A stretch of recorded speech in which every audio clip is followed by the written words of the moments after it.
Assalamualaikum warahmatullahi wabarakatuh. Saya Lucy Rosyana SPD dari SMP Negeri 1 Tambun Utara, calon guru penggerak angkatan 5 Kabupaten Bekasi. Di sini saya akan merefleksikan koneksi antar materi modul 1.4.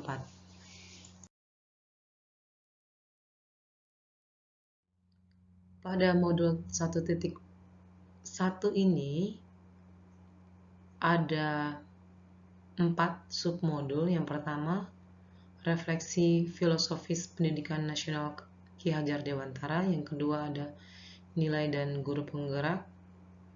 Yang ketiga ada visi guru penggerak, dan yang keempat budaya positif.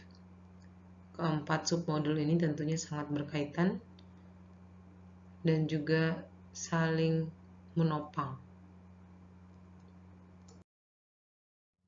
Seperti yang telah disampaikan sebelumnya, pada modul 1.1 ini mengenai refleksi filosofi Ki Hajar Dewantara.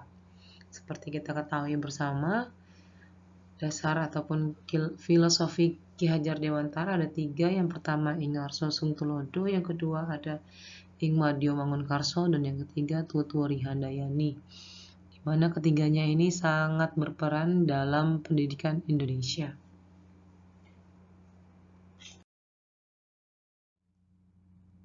Pada modul 1.2 mengenai nilai dan peran guru penggerak.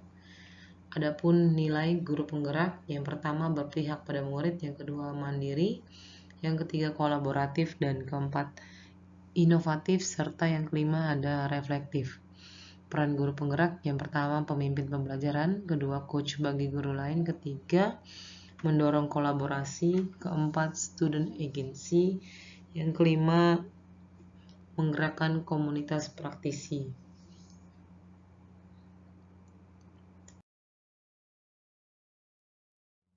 Pada modul 1.3 mengenai visi guru penggerak. Visi merupakan cita-cita atau harapan yang ingin kita wujudkan di masa depan. Nah, dalam kaitannya seorang visi guru penggerak tentunya berkaitan erat dengan sekolah. Nah, di dalam sekolah itu sendiri tentunya banyak sekali hal-hal yang ingin kita inginkan untuk kita wujudkan dalam sekolah tersebut, dan hal itu tidak bisa dilepaskan dari orang-orang yang ada di dalamnya. Nah, untuk membuat visi ataupun menjabarkan visi kita ke dalam misi, kita perlu melakukan inquiry apresiatif, di mana kita menggali dan juga menjabarkan kelemahan serta kelebihan kita yang dalam hal ini kita buat dalam bagja.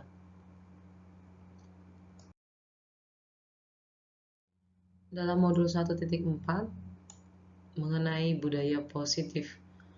Dalam modul ini banyak hal yang saya pelajari dan membukakan pikiran saya bahwa di mana ada keyakinan kelas atau nilai-nilai kebajikan yang harus kita aplikasikan di dalam kelas. Adapun nilai-nilai kebajikan tersebut di antaranya ada rasa peduli, rajin, percaya diri, kebersihan, keberanian, rasa hormat, tanggung jawab, semangat, rasa syukur, toleransi, kejujuran, bijaksana, dan kesantunan. Hal-hal inilah yang harus kita utamakan dalam pembelajaran kita. Bagaimana cara menumbuh kembangkan anak, terutama dalam karakternya, sehingga karakter anak tersebutlah yang menjadi poin titik berat ataupun hal utama yang harus kita kembangkan di dalam sekolah.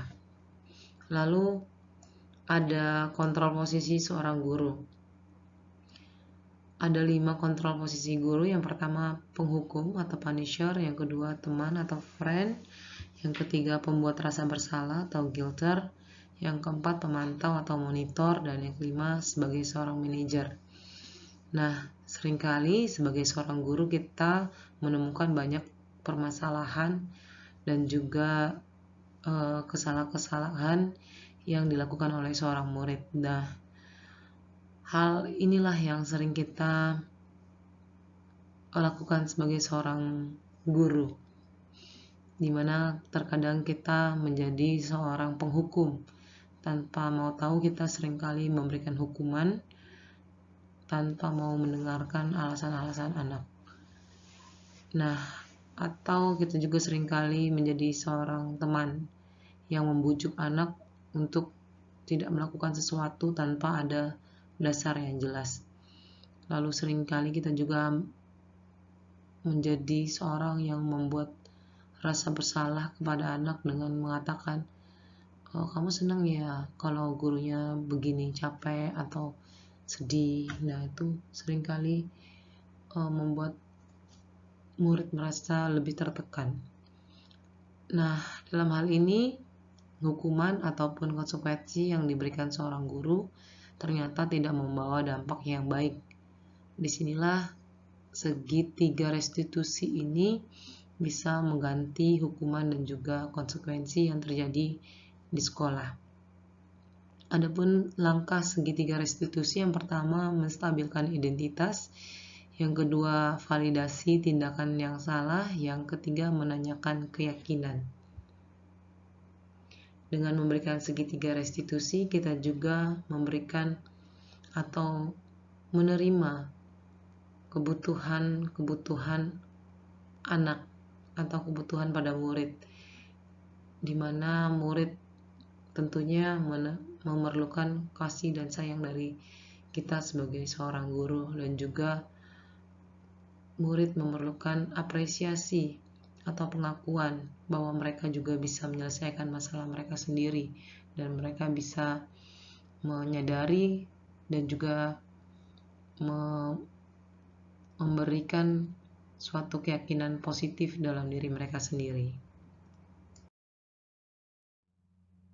Dalam pembelajaran modul 1 ini banyak hal yang bisa saya ambil dan bisa saya refleksikan. Yang pertama, sebagai fakta, selama mempelajari modul 1 sampai 1.4 ini, banyak hal yang baru yang saya dapatkan, antara lain pembuatan visi misi sekolah berdasarkan inquiry apresiatif berdasarkan Bagja, dan juga segitiga restitusi. Keduanya itu sangat berbekas dan juga sekaligus menantang saya agar menjadi lebih baik lagi dan bisa menggunakan keduanya di dalam keseharian saya sebagai guru. Lalu ada topik kuning menyatakan keuntungan.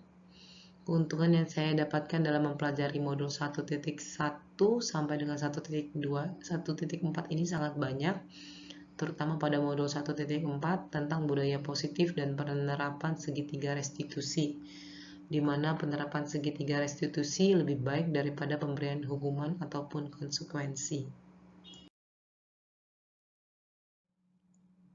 Refleksi yang ketiga mengenai perasaan saya. Perasaan saya dalam mempelajari modul 1.1 sampai 1.4 ini sangat senang dan bersemangat karena saya merasa dibekali dan diarahkan untuk menjadi guru yang lebih baik lagi dari sebelumnya, terutama dalam menghadapi murid pada abad ini. Saya merasa lebih matang dan lebih terarah, terutama dalam menyiapkan strategi-strategi untuk diterapkan pada murid-murid saya. Lalu refleksi yang keempat mengenai topi hitam atau cushion, yang mana menjadi tantangan saya adalah bagaimana saya bisa konsisten dalam menerapkan apa yang sudah saya dapatkan dalam pembelajaran ini dan bagaimana saya bisa membagikannya kepada rekan saya yang lain. Saya menyadari praktik baik ini harus dibagikan kepada yang lain sehingga semakin banyak murid yang dapat ditingkatkan karakternya sehingga semakin baik.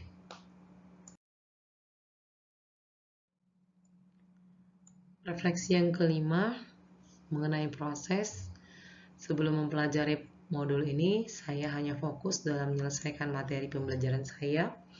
Saya hanya ingin agar murid cepat paham dan menguasai pelajaran saya. Dan ketika ada kesalahan ataupun masalah yang terjadi di kelas, Saya sering menanyakan solusi apa yang diinginkan si murid tanpa tahu kalau hal itu adalah salah satu bentuk dari segitiga restitusi. Namun setelah mempelajari modul ini, saya menyadari bahwa solusi yang saya berikan itu belum 100% benar, karena posisi kontrol yang saya gunakan bukan sebagai manajer. Posisi kontrol yang sering saya gunakan antara lain sebagai penghukum, si pembuat rasa bersalah, dan si pemantau. Kedepannya, saya ingin lebih sering mempraktekkan segitiga restitusi ini agar menjadi salah satu disiplin dan budaya positif di sekolah saya, sehingga keyakinan kelas ataupun nilai-nilai kebajikan bisa terwujud di sekolah saya. Rencana tindakan untuk aksi nyata. Latar belakang, perlunya membagikan atau men-sharingkan praktik baik ke rekan kerja yang lain agar budaya positif dapat terwujud di semua kelas yang ada di sekolah. Tujuan, agar terwujudnya nilai-nilai kebajikan yang ada pada murid dan sekiranya nilai-nilai tersebut dapat selalu dibawa murid sampai kapanpun juga. Tolak ukur, murid dapat menjalankan kesepakatan kelas dengan sadar dan tanpa paksaan. Lalu ada lini masa tindakan. Yang pertama, sosialisasi program guru penggerak terhadap rekan-rekan guru di sekolah. Yang kedua, sosialisasi tentang budaya positif dan segitiga restitusi. Sekian refleksi antar koneksi modul 1. Sekiranya refleksi ini bisa mengingatkan saya kembali dan juga menginspirasi rekan-rekan guru hebat lainnya. Terima kasih. Assalamualaikum warahmatullahi wabarakatuh. Salam guru penggerak, guru bergerak Indonesia maju.